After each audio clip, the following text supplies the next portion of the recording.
Hello, hello. Hi there. We are back for another episode of Light the Heart. I am Becca, a licensed clinical social worker. And I'm Abigail, a licensed clinical social worker as well. And we both work at Chaotic Good, which is an environment for collective expansion and growth.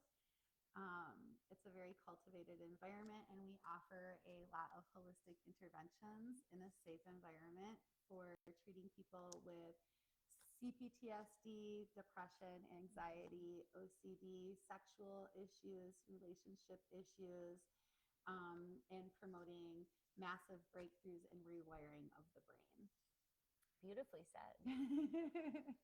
And we wanted to do this podcast so that we could kind of bring some of what we do to further reaches other than just our individual patients and our group participants, so that we could, make this safe holistic space known, other safe holistic spaces, or just other safe spaces in the community, to be able to offer and bridge, community wellness. So Yeah, because connection is super important, and none of us are islands, and so making connections is very important to us. Yeah, so I think that's a good intro. What do you think? definitely. We did want everybody in our collective to know about our new provider, Jessica Bailey, who is currently accepting new clients. She is a licensed professional counselor here at Chaotic Good, and she also has an eco wellness certification, I believe. Yeah. And she definitely has a holistic mindset, just like we do. That's like the only requirement for being part of our collective, is to actually be holistically minded. And she's wonderful, and you can find her information on our website at www.chaoticgood.services.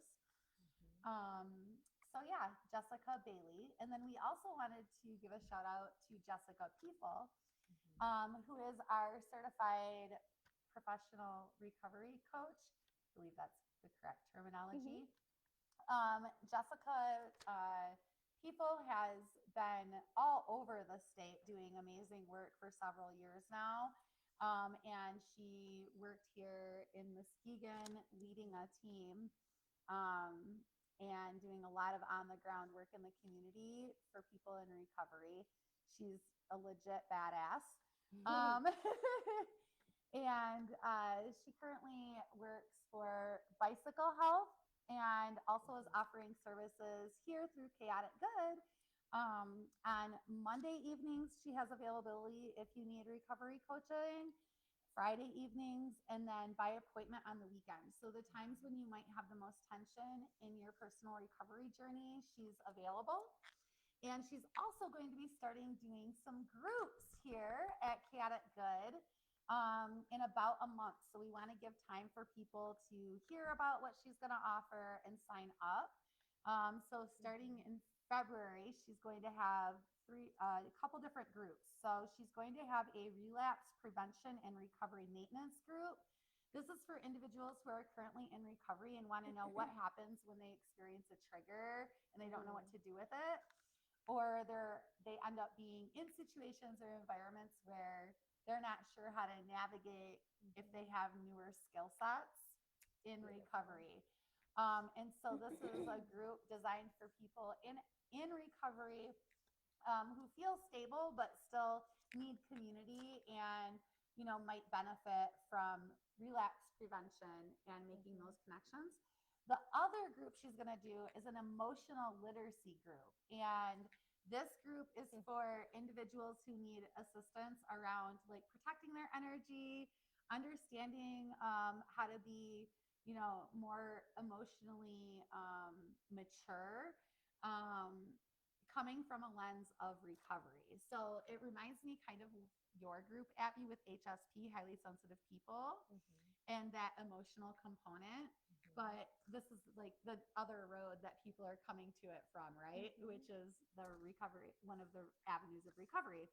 So those two groups are going to be starting in February, and we wanted to let the community know now. Mhm.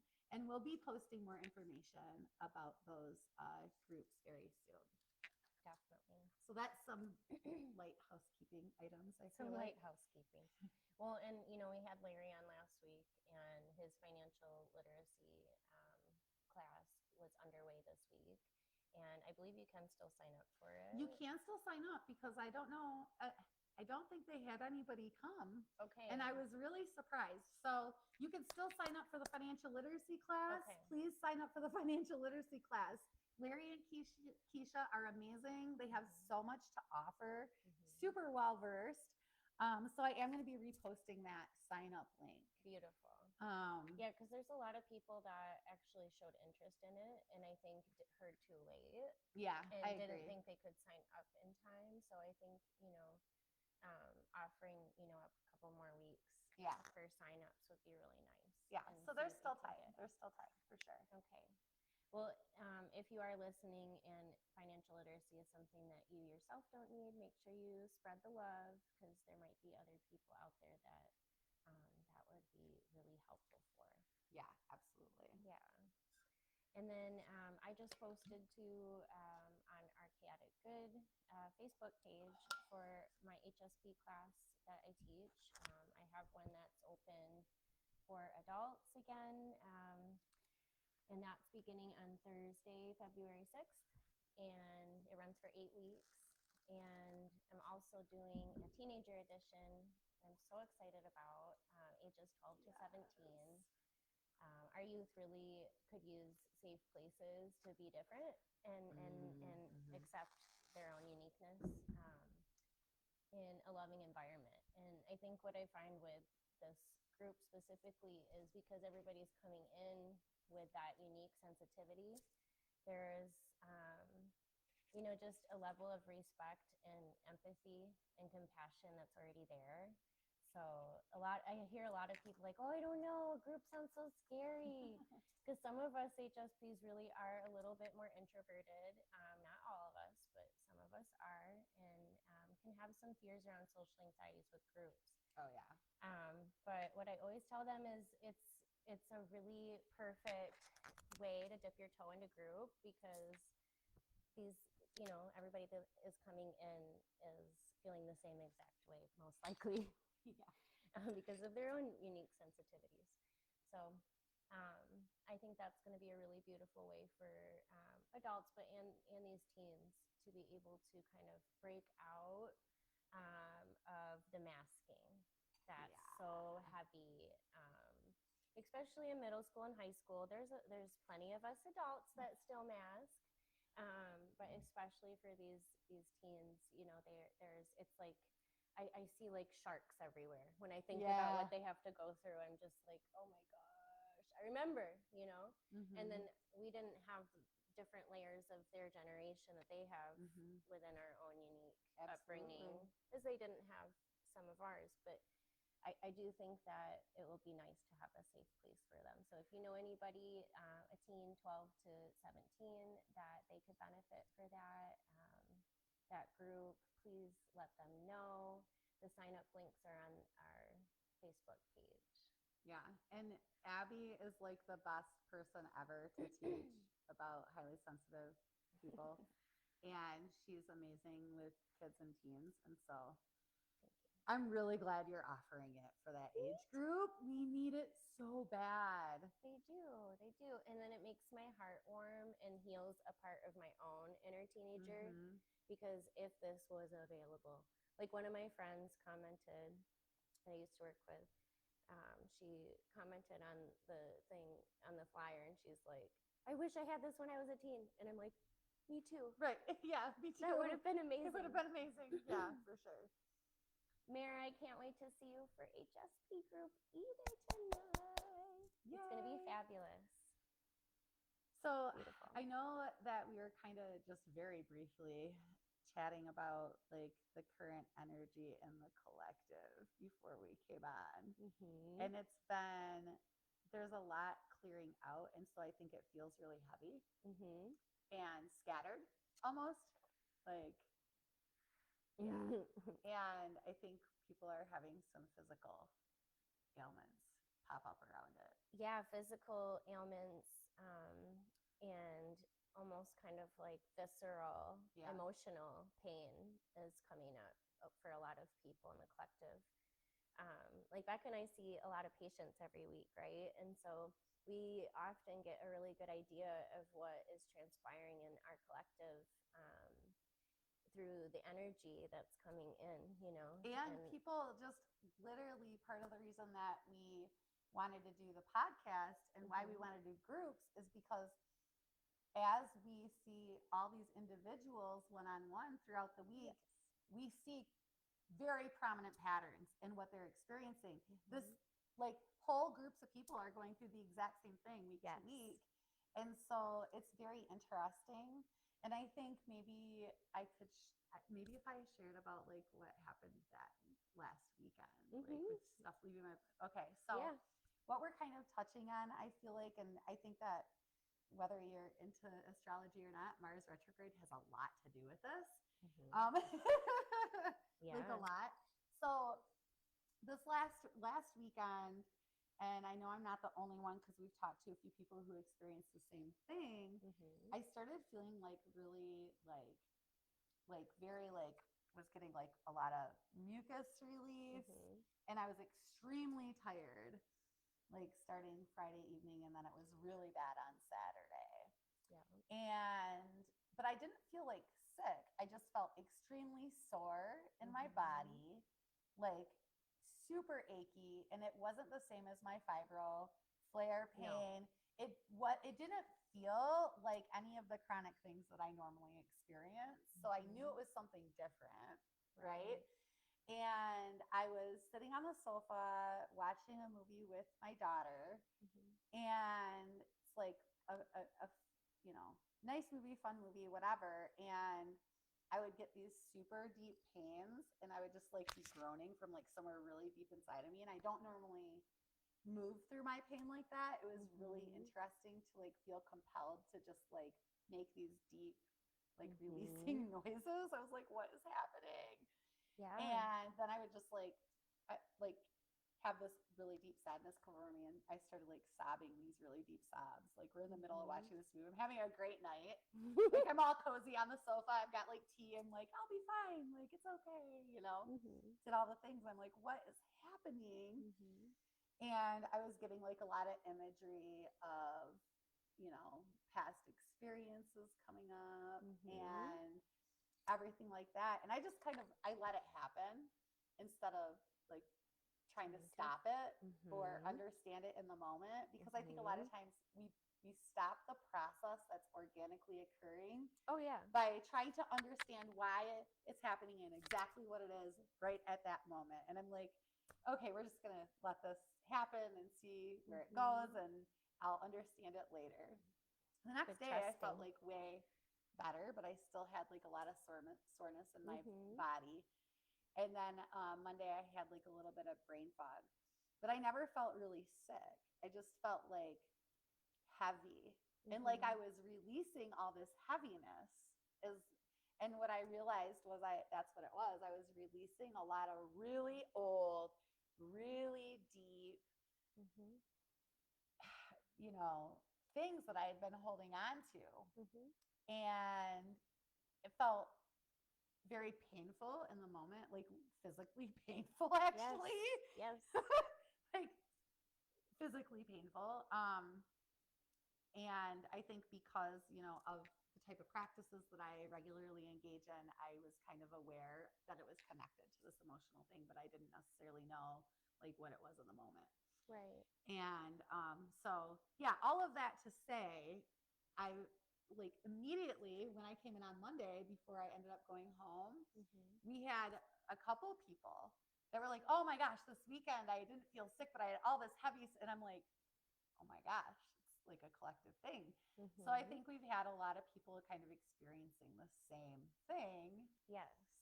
And I think that's interesting because, and I like how you put it, because it brings me to, the reason I wanted to bring this up really is, if we try to think about it, right, and we try to like get intellectual about it and like what's going on, and we get really internal and individual about it as well.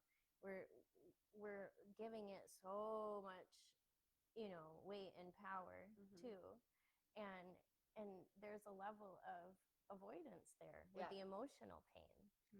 If we avoid that deep, like if Becca would have felt, right, like the deep, like moaning that she did, if she would have stopped that, if she would have masked, like we were talking about earlier, right, and she would have just pushed it, it would have just, got stuck there, probably deeper, right? Yeah, and even for a longer deeper period of time, then I have to wait for the cycle to go again. Yeah. So it could be like X number of years or whatever.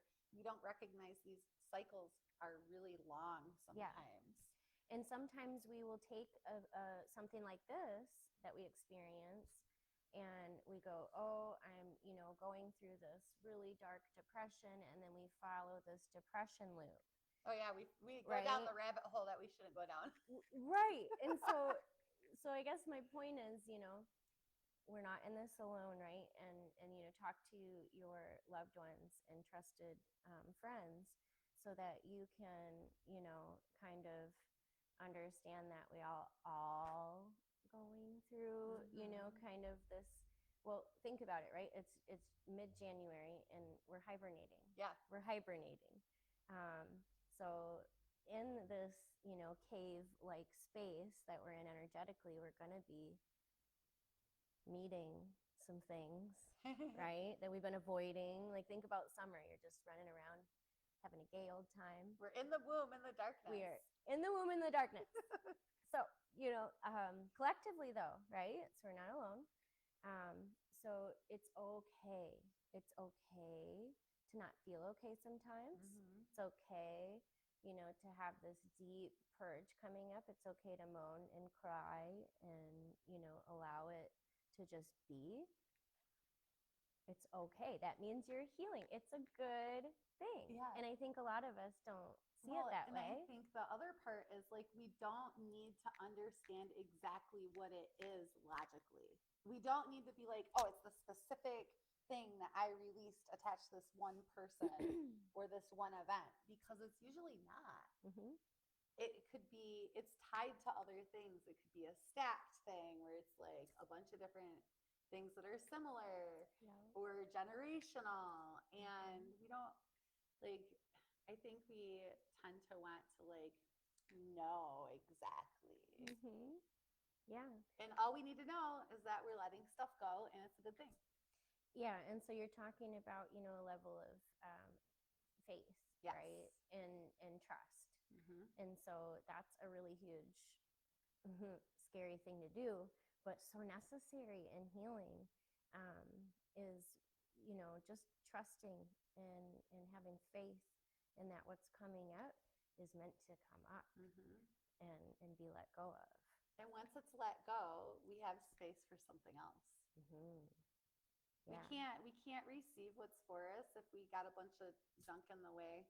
No. If we're all full of other stuff, how are we gonna, there's no more room left. Exactly. So honestly, anytime a purge comes up, deep emotional sadness, rage, anything, get excited. This is a great thing. Get excited because you're about to, do a little catapult. This is the level up. Yeah. Which is interesting. I actually just was commenting on a friend's post. Can't remember his name off the top of my head, but he was talking about, change and letting go of things that don't serve you. And when you have to restart, not feeling like you've lost anything. Ooh, tell me more. Okay, so I think like when we have these big things, like when we have like people betray us or we feel like we're losing something, right? It's really easy to get lost in the sauce. Be like, why do I have to start over? Why am I always going through this? I don't want to start over again. This is really hard. But we don't, if we understand that everything really is energy, right? Okay, it can't actually be created or destroyed, which means the energy of that thing is just being transformed into something else. We're not actually losing anything. We're just like, actually, it's an opportunity for us to see that there's something better for us. And then the question becomes like, what do I need to notice, release, and redirect myself so that I can actually fully step into where I'm supposed to be. And it makes the rebuilding a lot easier. Much easier. Right. And we need like that downtime, like to purge and to like reorient and stuff. And I think a lot of times we just get really frustrated. Like, I don't want to have to do all this stuff again. But every time I've had to rebuild my life, I've come back. I've had so much better things in my life. Exactly. And we feel lighter too. We feel more sure of ourselves. You know, we feel more whole. We feel more connected. Yeah. All the things. Yeah. It's worth it, you know, despite the messiness of it sometimes and the chaotic goodness of it all.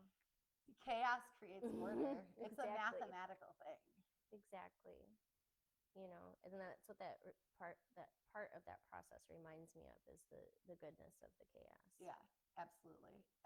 And I think when we feel like we're getting stuck in that process of like redirecting and rebuilding, I think what I've noticed personally is the question I should be actually asking myself is like, what else if it feels really hard and I feel like there's a lot of obstacles, then I feel the need to ask myself, like, what cycle or pattern am I hanging on to that I might want to look at to make this easier, right? Because if I still am experiencing the same things, like the same type of people or the same like submerging, right, of the light, so to speak, or of my progress, then there are other things that I haven't let go of.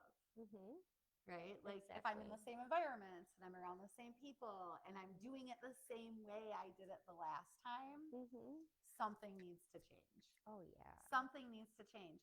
And we don't like change is fucking uncomfortable. It's very uncomfortable. It is. But it's also just, you know, tied to opportunity and miracles and, you know, growth. And so even though it's scary, it just, everything else outweighs the scariness of it. Yeah. For Let's me, see what comments we have. Okay. Oh, the volume is really low. Oh, no. We have subtitles. Well, we have. Are we charged? Yeah, maybe it's my hair. On. Can you hear me now? Why is it? Hello. It says it's on. It says it's on. Okay. Thanks for telling us, yeah. guys. So confused. Sarah, I'm holding the phone to my ear. Is this better? Put yours up to your mouth. Oh yeah, maybe I'll make it higher. Something. Is this better? Why is it always so low? I don't know. I don't know either, but I don't like that. Most likely they can hear you. Oh, I'm sure they can hear me. I have a loud mouth. I project naturally. Oh, It's probably okay. Abby. Most likely. Oh, we just had to move the mic. Okay, so you're too quiet. Get it like up. Get it up in there. Oh God, now I'm playing. Yes. Okay. So sorry, guys. Okay, sorry. We're learning. I'm a quiet little mouse speaker. We're learning as we go. Yeah. Still can't hear Abby. Oh God. Oh. What if I hold it like this? That's so weird. There's a little. Thank you, Claire. Yeah, thank you. We're going to have to do something. These are supposed to be good mics. Yeah, I'm not sure. Abby, you need a headset, LOL. I put my AirPods in to hear y'all better. Up to your mouth is better. Okay. Thank you. Abby, you know what? We're just going to hold it. You know what you need is we need to use our PA system and give you the microphone. We're going to get the big daddy stereo system out for me to talk, okay? We're sorry. We're working on it. We're always a work in progress over here. All of us are. Darn it. I love it. Okay. So I guess I'm curious. We have a lot of people on. Have our viewers that are commenting? Have y'all felt that energy? Over the last couple of weeks of just that general lethargy, tiredness, sadness, things pulling up, purging, visceral emotional pain, body pains. I'm curious. Karaoke machine, maybe. Yeah, we That's have cute. we have a PA system. Oh, should we use do. We do. It's a big daddy too. So, yeah, I'm curious. I know a lot of our collective has, um, and it's like big time self care, guys. Yeah. Mira Oh, says good. yes. So Yeah. validating. It's a really good. I mean, I think like when we hit the new year, everybody's like, "Okay, I got to do all this stuff." No, stop. Pause. You want to know the stuff you need to do? It's all like this internal reorienting, cocooning yourself. Um, you know, uh, there's probably going to be a lot of purging. There's probably going to be a lot of reorienting. Yeah. Um, So Jessica said she can't hear my question still, so I'm gonna try to talk a little louder. But Jessica, I was curious if those of you that are viewing have experienced the heaviness or the lethargy or sadness or purging that Becca spoke of earlier. Yeah, I think this is a time for self-care, right? And we can learn from the bear. Can learn from the bear here. Becca, hold your mic up.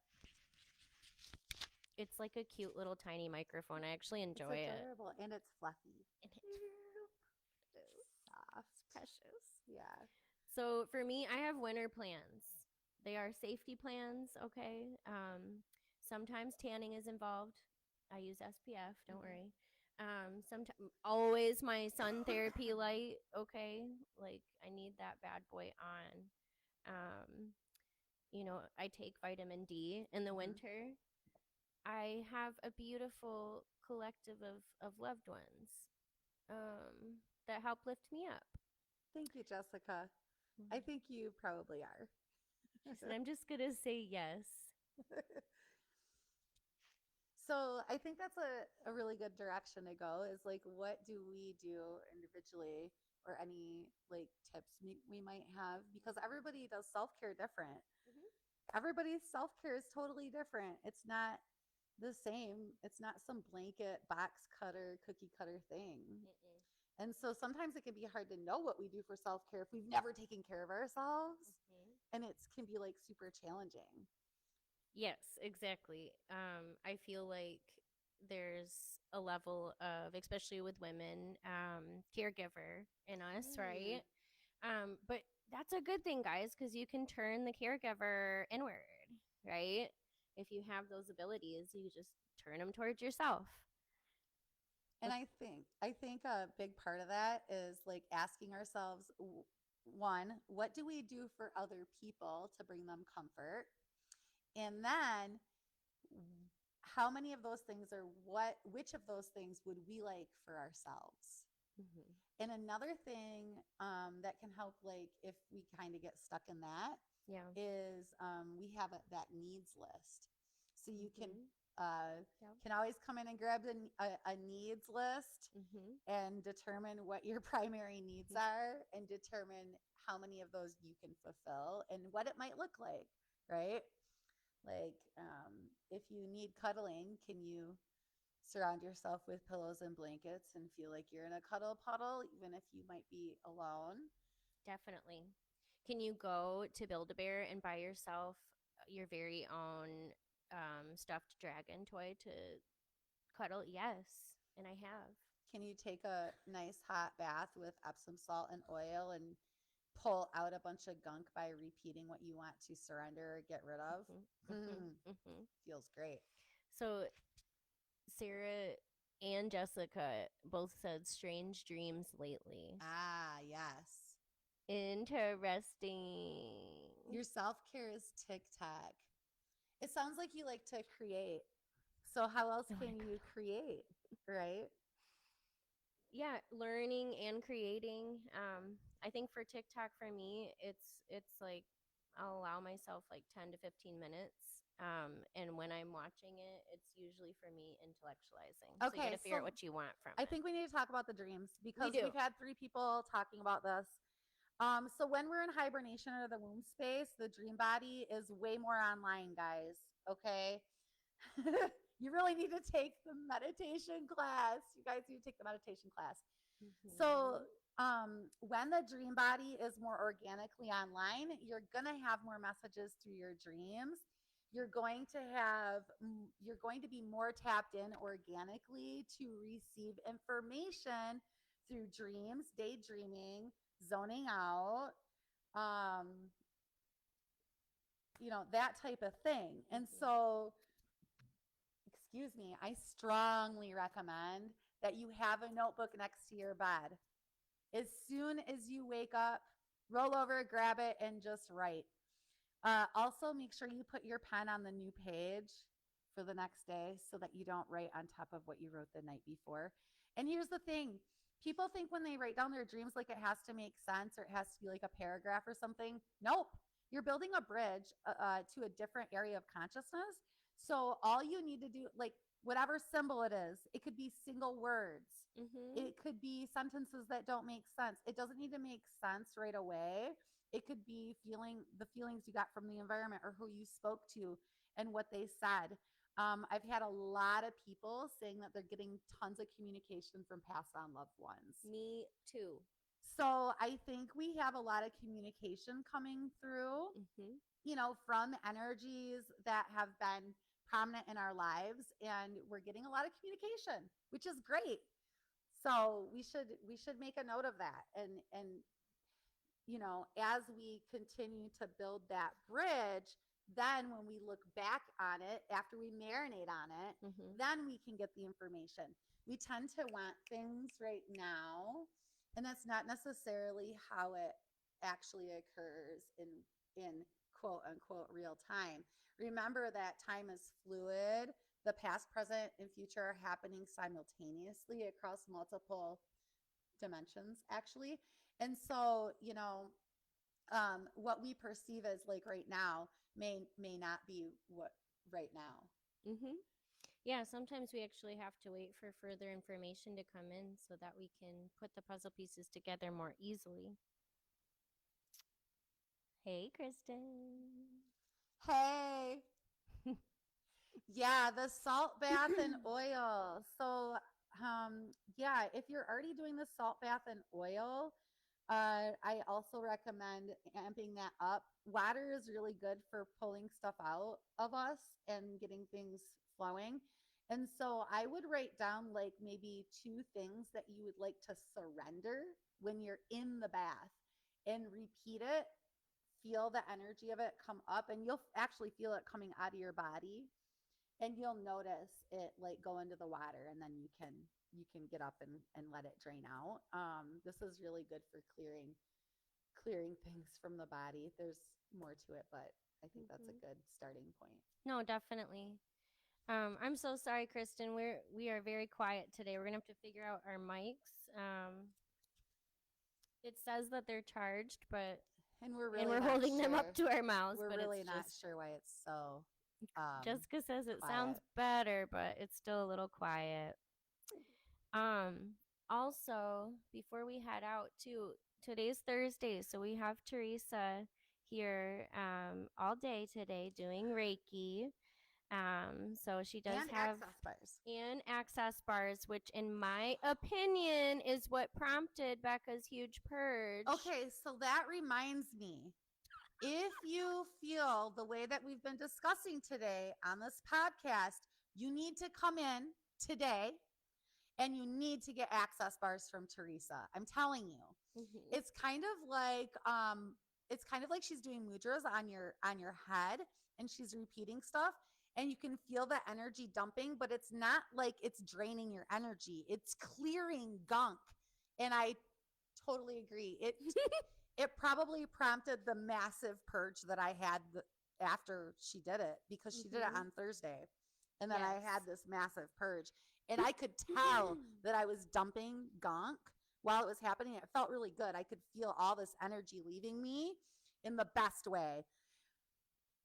Yeah, and I got Reiki probably like a month ago from Teresa. I didn't get the access bars, but I got her Reiki, and I have pinched nerves and things in my shoulders and my elbows. And I didn't tell her that, and of course she went right there, and my last three fingers are usually pretty numb, and she just did one session on me, and I can feel my fingertips now.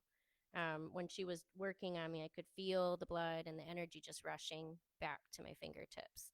So she's very powerful, very safe, very beautiful soul, and loves her job. Very much recommend Teresa. And as an added bonus, if you receive Reiki from Teresa, you get to experience the secret garden at night. Very true. It looks so magical. The only way to experience our newest art installation is to get a service or attend a group or event in the space. There are not going to be any pictures posted of it whatsoever. It is a sacred container. So you might want to come and get some access bars or Reiki or join a class. That's right. That's right. Well, thank you guys for joining. We love you all, and thank you for adding and also helping us recognize that we were quiet. And we are going to probably stop here for today because of the volume issue and try to figure out what the heck is going on with our brand new microphones that are supposed to work and say that they are. We'll figure it out. We will. We love you guys. Be well.